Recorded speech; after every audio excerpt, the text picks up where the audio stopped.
Pelo sinal da Santa Cruz, livrai-nos Deus nosso Senhor dos nossos inimigos, em nome do Pai, e do Filho, e do Espírito Santo. Amém. Meu Senhor e meu Deus, eu creio firmemente que estás aqui, que me vês, que me ouves.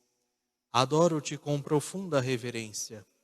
Peço-te perdão dos meus pecados e graça para fazer com fruto este tempo de oração. Minha Mãe Imaculada, São José, meu Pai e Senhor, meu anjo da guarda, intercedei por mim. O tema desta nossa meditação é Mulher, onde estão eles? E é baseado no Evangelho de São João, capítulo 8, versículos de 1 a 11. Trata-se esta cena do Evangelho, conhecida de muitos de nós, certamente, de uma cena cheia de, se nós pudermos dizer assim, dramatismo e também de suspense. Eu gosto sempre de fazer este convite, de entrarmos na cena do Evangelho que estamos meditando, nos imaginarmos ali, como se fôssemos um daqueles personagens. Certamente, com as nossas vidas, com as nossas condutas, nós nos encaixaremos em alguma daquelas pessoas que ali estão. Fazendo este exercício, a nossa meditação fica mais profunda. E então imaginemos, conforme vai nos dizendo São João, que dá foco a Jesus, que estava em Jerusalém, e aqui vai dizer, antes do nascer do sol, já se achava outra vez no templo. Todo o povo vinha a ele e sentava-se, e ele sentado os ensinava. Imaginemos este momento, Jesus sentado, o povo sentado ao seu redor, e aquele povo ia se sentindo cativado pelas palavras de Cristo. Cristo que estava ali unido àquelas pessoas, no meio daquelas pessoas, e as suas palavras iam cativando, iam enchendo de vida aqueles que o escutavam. E de repente aquele clima de paz, de tranquilidade, ele é interrompido, ele é perturbado. São João vai nos dizer que os escribas e os fariseus trazem certa mulher surpreendida em adultério e colocam-a no meio, dizendo-lhe: Mestre, esta mulher foi surpreendida em flagrante delito de adultério. Na lei de Moisés, ordena-nos lapidar tais mulheres. Tu, porém, que dizes? Eles assim diziam para pô-lo à prova, a fim de terem matéria para acusá-lo.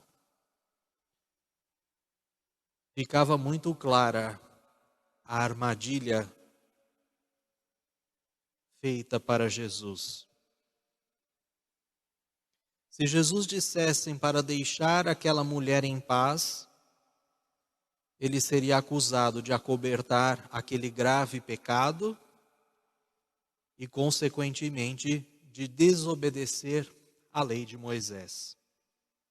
Por outro lado, se ele concordasse com ele, a imagem de Jesus Salvador seria também derrubada. Aquele Jesus que era bom, que era misericordioso, que acolhia os pecadores, tudo isso ia por água abaixo. Jesus não respondeu. Será que Jesus se acovardou ali? Será que Jesus teve medo de escolher de que lado ele ia se manter? O que será que aconteceu ali? O Evangelho vai nos dizer que Jesus se inclina e começa a escrever com a ponta do dedo na terra. O Evangelho nos dá a entender, existem muitas teorias a respeito disso, mas o Evangelho parece nos dar a entender que Jesus simplesmente desenhava ali com a ponta do dedo, rabiscava, sem colocar nada específico, sem escrever nenhuma mensagem concreta, mas de tal forma que ele deixava ali aqueles que acusavam a mulher num certo suspense. E aí São João vai continuar. Como persistissem em interrogá-lo, ergueu-se e lhes disse: quem dentre vós estiver sem pecado, seja o primeiro a lhe atirar uma pedra. E inclinando-se de novo, escrevia sobre a terra. Silêncio. Todos estão desconcertados diante daquela atitude de Jesus. Quem é que não tem pecado? Todos abaixam a cabeça e o Evangelho continua. Eles, ouvindo isso, saíram, um após o outro, a começar pelos mais velhos. Também você, também eu, que somos pecadores, se lá estivéssemos, também teríamos saído envergonhados daquele lugar. Jesus ficou sozinho com aquela mulher, ele permanecia ali com aquela mulher, no meio. E aquele espaço que antes do amanhecer, antes do nascer do sol, estava repleto de pessoas ouvindo Jesus, fica deserto. Ninguém mais ali ouvindo Jesus. Ali só estão duas pessoas, duas figuras daquela cena. Jesus e a mulher, frente a frente. Jesus se levanta do chão. Ele estava ali agachado, como nós vimos. Seu olhar cruza com o olhar daquela mulher. Ele pousa o seu olhar sobre aquela mulher. E vai perguntar: mulher, onde estão eles? Ninguém te condenou? Disse ela: não, Senhor, ninguém. E Jesus respondeu: eu também não te condeno. Vai e de agora em diante não peques mais. O que será que significa essa atitude de Jesus?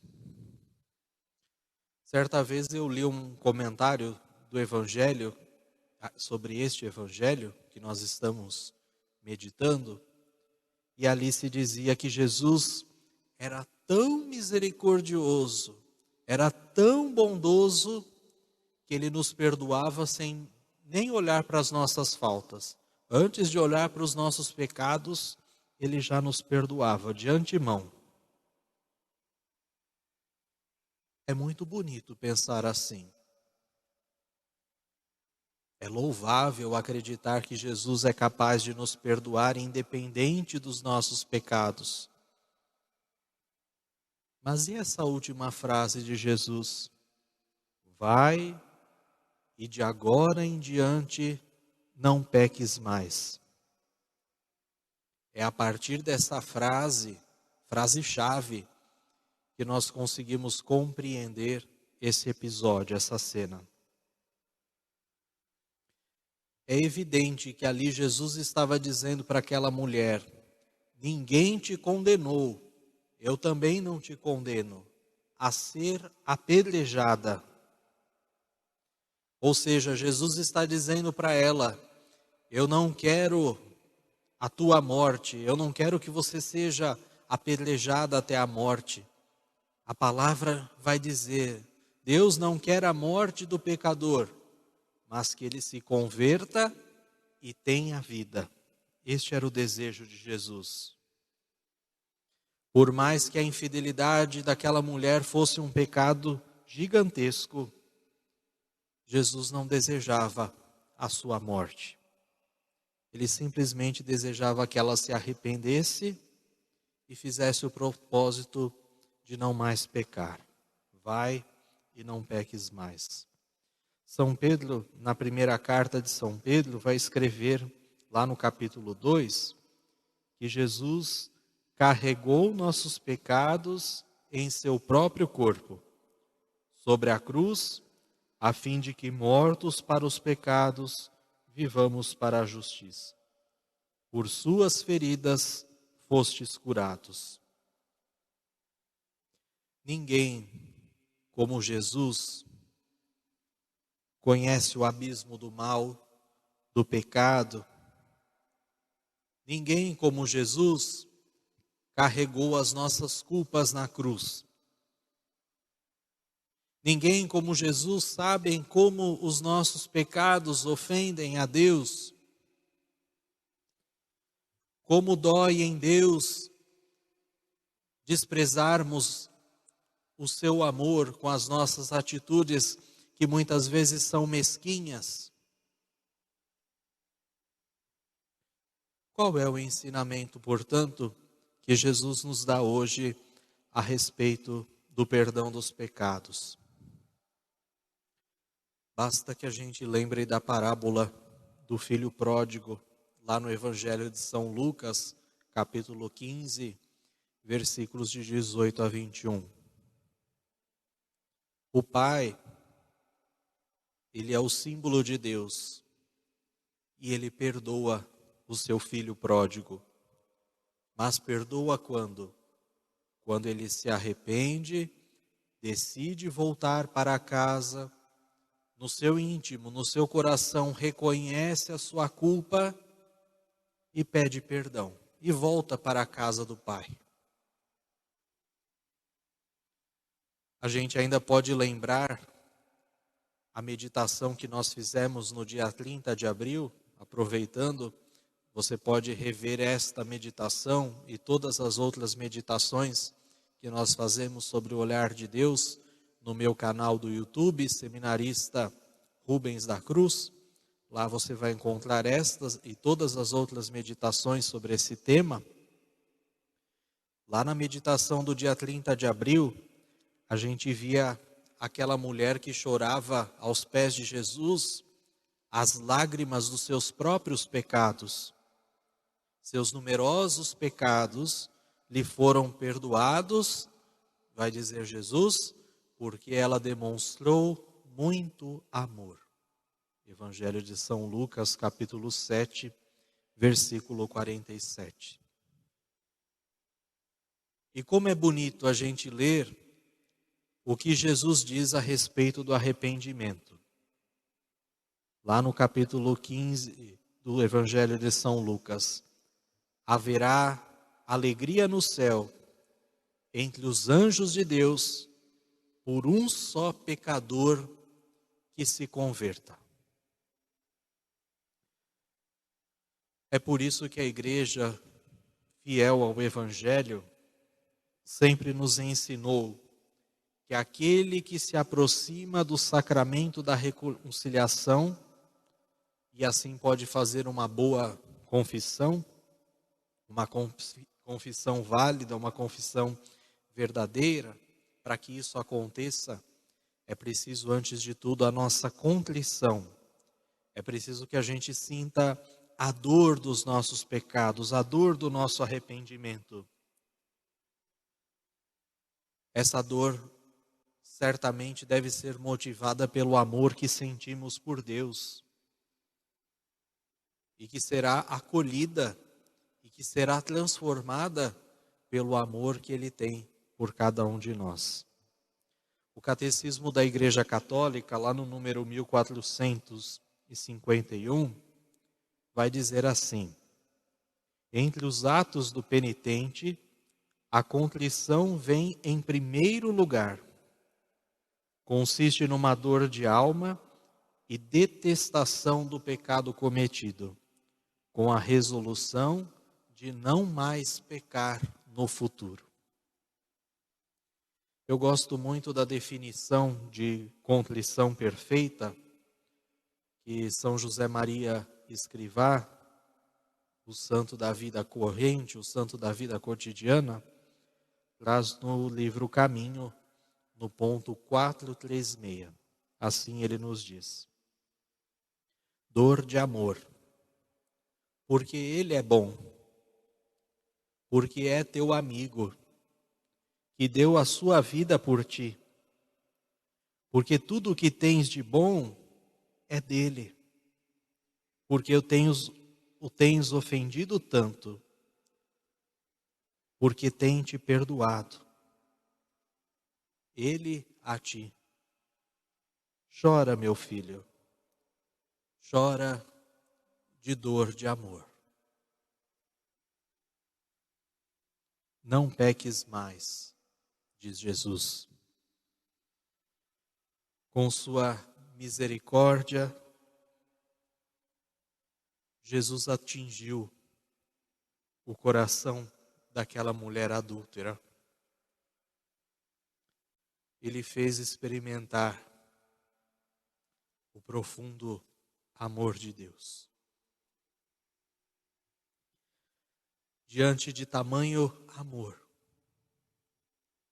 no coração daquela pobre pecadora, surgiu a dor. E, sobretudo, com ela o desejo de não mais ofender a Deus. Que possamos, neste início de domingo, em que celebramos a solenidade da Santíssima Trindade, onde recordamos que Deus é amor.